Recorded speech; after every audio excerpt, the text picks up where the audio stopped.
5 celebrities who got caught red-handed living a life of lies, and we're gonna talk about all of them, starting with the most recent and infamous case of the Liver King. Brian Johnson, or the Liver King, became famous on the internet for claiming that by eating raw animals and living by his ancestral tenets, you could have a physique similar to his without using any sort of performance-enhancing drugs. His brand was all about helping men reach their maximum physical potential, with the neat added bonus of consuming animal organs and hunting in the wilderness with nothing but a spear. Here's what we get to have: 3 ounces of liver. We got a couple ounces of pure marrow that we're gonna scoop right out of this femur. We got 10 ounces of some bone and skin on sardines.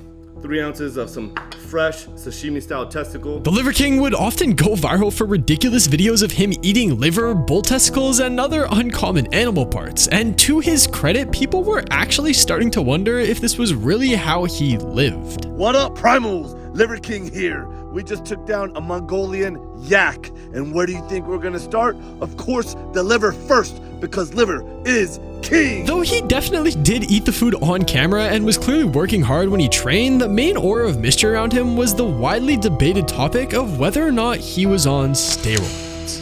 Do you know how rare it is to have a physique like that and not be on steroids? Ironically, this topic was actually created by the Liver King himself in an effort to attract people to his supplements, and he would say time and time again that he was completely natural. Whenever the Liver King was mentioned in any conversation, the immediate question to follow would be questioning if he was on anything, and this added a whole new dimension to his brand, but the answer was pretty obvious. To literally anyone versed in physical fitness, it was immediately apparent that the Liver King was not natural.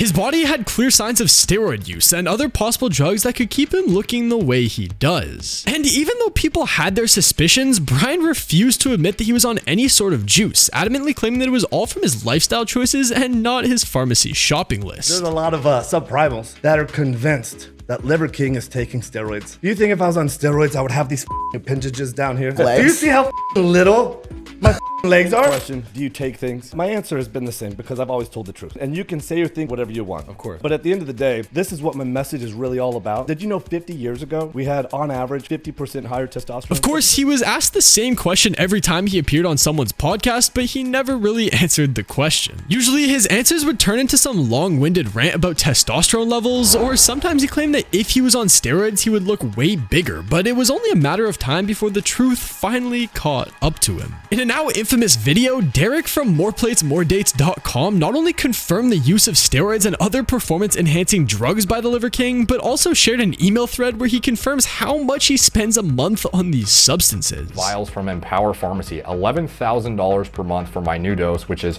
4 vials per week. 16 vials per month. So not only was the Liver King lying about his steroid use, he was also spending over $11,000 a month on his gear. Now, in response to the exposure, there's essentially 2 major things that came from it. Number 1 was the mandatory apology that the Liver King issued, but it wasn't really an apology, more of a rant on how this all happened. Liver King, the public figure, was an experiment to spread the message, to bring awareness to the 4,000 people a day who kill themselves, the 80,000 people a day that try to kill themselves. Our people are hurting at record rates. See, Brian decided that the best way to handle being exposed was to claim he was actually doing an experiment to bring light onto depression from being ashamed of their bodies. And though he did technically apologize, the comments on his video were not quick to forgive him and trolled him by calling his apology as natural as he is. The second major change was the fall off that the Liver King experienced. Immediately after admitting to steroids, Brian actually thanked Derek for calling him out on his supplement use to set the record straight, and honestly doesn't seem to hold any grudge against him. To create the winning mindset, to launch myself into momentum.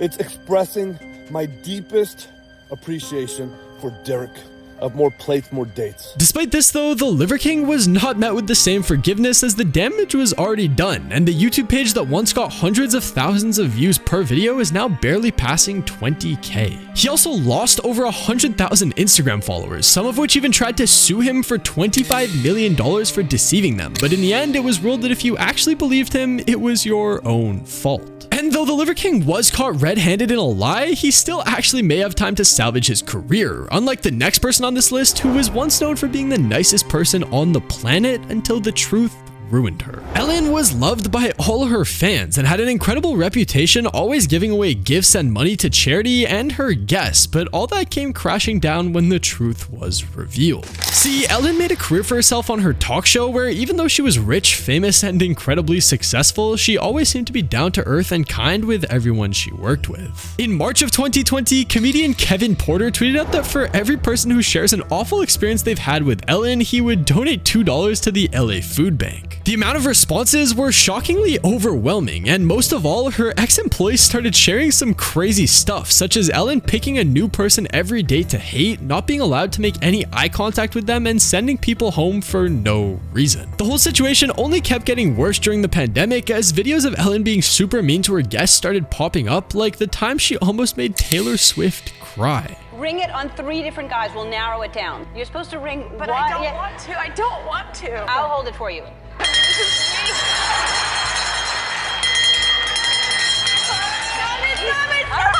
all right. Another infamous moment that started resurfacing was when Ellen forced Mariah Carey to share her pregnancy much too early to the public. Let's toast to you not being pregnant. If you're not pregnant, then we should. My goodness. You're pregnant. You're pregnant. You are pregnant. What made this moment even worse was how Mariah claimed that she didn't want to share the news as it was too early on and complications could still arise, and then she ended up having a miscarriage. As more and more accusations towards Ellen came out, it became clear that the sweet person she is on her show is a complete act. The whole thing absolutely blew up in July of 2020 when BuzzFeed released an article that interviewed multiple employees who said it went much further than her just being mean. The toxicity behind the production was not just Ellen, but the seniors in the show who were racist and sexist to multiple employees, and one particular story detailed about a senior writer who only knew the names of the white employees. Warner Bros. Eventually launched a full-scale investigation and found out that there were also multiple employees who had been sexually harassed and others that used power dynamics to get what they wanted. This isn't necessarily Ellen's fault herself, but the overall feeling was that she knew what was happening and didn't address it until her 18th season when the investigation was already done. As you may have heard, this summer there were allegations of a toxic work environment at our show, and then there was an investigation. I learned that things happened here that never should have happened. I take that very seriously, and I want to say I am so sorry to the people who were affected. At this point, it was too late. The damage had already been done, and her reputation was already so down the drain that she was no longer able to get big names to come onto her show. Because of all of this, the Ellen DeGeneres show also lost almost 50% of its audience, and it became clear that the show could no longer work. And despite walking away from the show after her 19th season, she somehow isn't fully cancelled yet and is actually starting a new documentary series on YouTube called E-Weekly. YouTube definitely won't be the same as a full Hollywood set, but the miniseries may paint her more in a friendlier light. However, at this point, her reputation may be completely ruined, but at least Ellen wasn't a minor pretending to be an adult like Danielle Cohn. See, Danielle started to become popular through TikTok a couple years ago by posting lip-sync songs and dances. Her page blew up pretty quickly, and ironically, her content from 6 years ago doesn't look much different to what she posts today. Right away, her mom noticed that not only was Danielle becoming more popular, but a lot of money was coming her way, so the two decided to move to LA to pursue more opportunities for her. When she arrived in Los Angeles, like most young celebrities, Danielle's appearance started to change, and more she was posing in provocative clothing. This led to many of her fans questioning how old Danielle really was, since only recently she had won a beauty contest in Florida where the age limit was just 7 years old. Though Danielle and her mother claimed over and over again that she was 15, the more fans dug, the more evidence showed that she simply wasn't. The lack of clarity around her age made everything around Danielle's life more intriguing, but also very creepy, as she could be an underage model. Because of this, more and more people started calling out Danielle's mother, Jen, for exploiting her child. A ton of videos have been posted recently calling out Jen for using her own daughter to grow her personal brand. Imagine being old enough to have a grown child and having 100,000 followers on TikTok because you're, as your bio says, the mother to Danielle Cohn. And even if Danielle was 15, once again she was still a child, which paints a very negative light on the parenting situation. All of this got so bad that Danielle's own father had to expose his daughter in order to protect her. Her dad posted a rant on Facebook exposing Danielle for being 13 13 years old, and most specifically calling out Danielle's mother for exploiting their daughter. Along with the rant, he also released a picture of Danielle's birth certificate, which proves that she was born in 2006, making her 13 years old at the time of all of this controversy. The post, of course, started going viral, and the dad followed up with creating a YouTube account in order to spread awareness. It worries all of us, any of us in the family, how her family doesn't feel worried about a 14-year-old being posted in those kind of positions, in those kind of manners, dating an now 18-year-old. Originally, Danielle had denied all of the claims, but at this point, everyone seems to agree that she was underage and her revenue on all of her platforms has severely decreased because of it. And though Danielle may have made a career through lying about her age, the next person on this list made a career of lying about everything until it finally blew up in their face. Tanacon is a YouTube celebrity best known for her storytime content and the massive amount of controversial scandals that she finds herself in literally every day. However, when she decided to launch her own event, things finally got out of hand. Tana was one of the first content creators to use the not clickbait formula for her story times on YouTube. Videos would be titled things like, quote, "Stalker tried to kill me," or this, which I literally can't even pronounce in this video or I'll get demonetized, which would end up getting millions of views for her without ever really addressing the subject of the video. Tana was one of the first ever people to recognize that the more views you get, the more money you make, even if you're lying about the material, but this didn't come without consequences. As her reputation caught up with her, Tana was eventually banned from VidCon for life as the organizers no longer wanted to put up with her, sparking one of the best/worst ideas ever.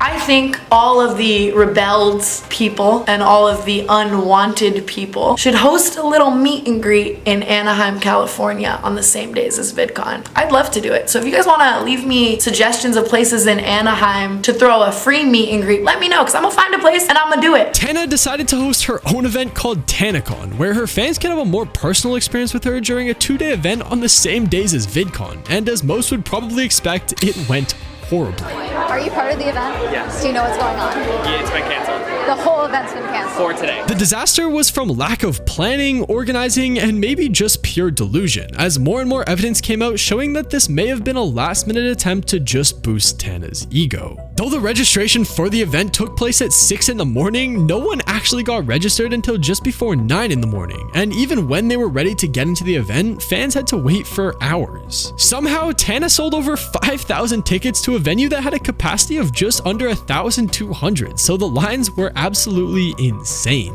Guests were stuck outside the venue waiting hours on end in the sun without any water or anything to drink, but on the inside it was just as chaotic. The events were unorganized, the space was completely overcrowded, and there was nothing to actually do inside. Not only that, but the promises made about multiple featured guests like Shane Dawson, the Vlog Squad, and most importantly meet and greets and exclusive time with Tana never occurred.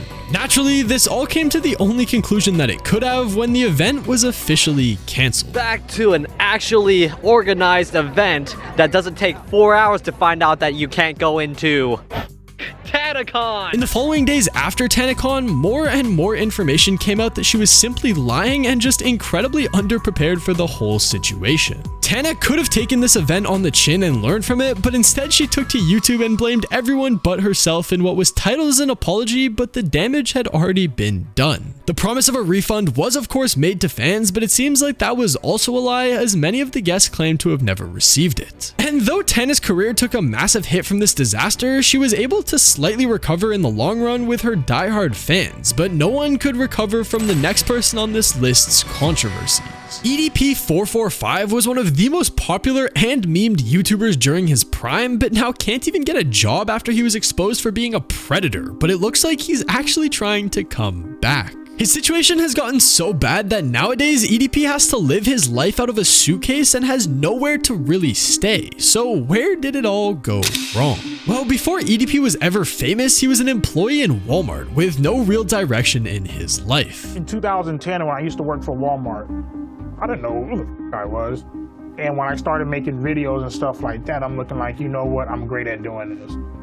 there was a light bulb that sparked somewhere, you know. Despite this though, he did have one passion, which was watching the Philadelphia Eagles, and he would upload his live reactions of their games to his YouTube channel. EDP came to realize that fans came to love how passionate he was, so instead of just making regular reaction videos, he would eventually end up uploading vlog-style content where he would talk about random things going on in his life. Alright, so what the fuck it is, man? It's your boy, Eat That Pussy 445, coming at y'all motherfuckers with a kind of a different vibe. People loved his raw, harsh take on things, and he found himself a strong audience who appreciated his content. He kept growing as a creator, and by the time that 2020 came around, he had managed to reach nearly 2 million subscribers. But then, in April of 2021, his career would come crashing down after being exposed by a group called the Predator Hunters for attempting to have relations with a minor. Out here today.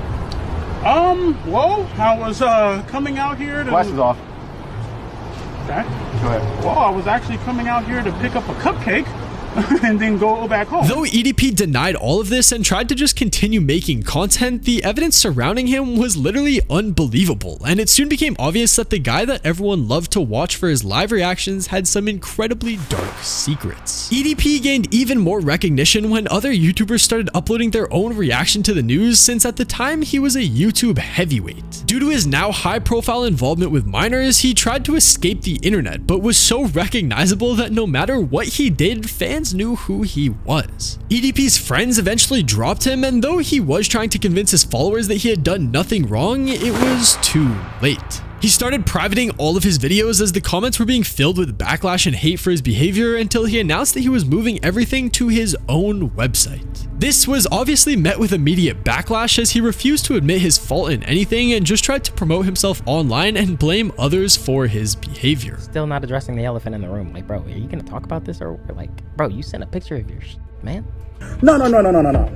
See, the website is going to succeed. The website never actually took off, and at that point, EDP's reputation was so destroyed that even if it did, it would be unlikely that anyone would actually go watch his content. Over the past 2 years, he's tried to get back into the game multiple times, but every attempt he's made resulted in him getting banned. His career on the internet was finished, but content creators still kept roasting him due to how high profile his predatory case was. He ended up allegedly moving from California to Nevada to escape the notoriety, but he kept getting exposed by the online community, which made it impossible for him to keep a job. And though he has fallen off online completely, more news just came out about him about his predatory behaviors with another underage girl. EDP ended up meeting this criticism by saying that he's currently dying from organ failure, but with him no longer being able to post, there's a lot of skepticism if this is true or just another way to detract attention from his crime.